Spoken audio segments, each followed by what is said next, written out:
sari-saring atraksyon ay tampok. Masayang mga tatawin ang ating makikinang sa malaking pagdiriwang sa tuktok ng mundo.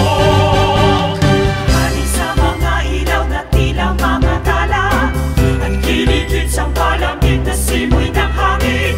Suman at tsokolate ating nasapin. Ganito ang Pasko dito sa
sama-sama.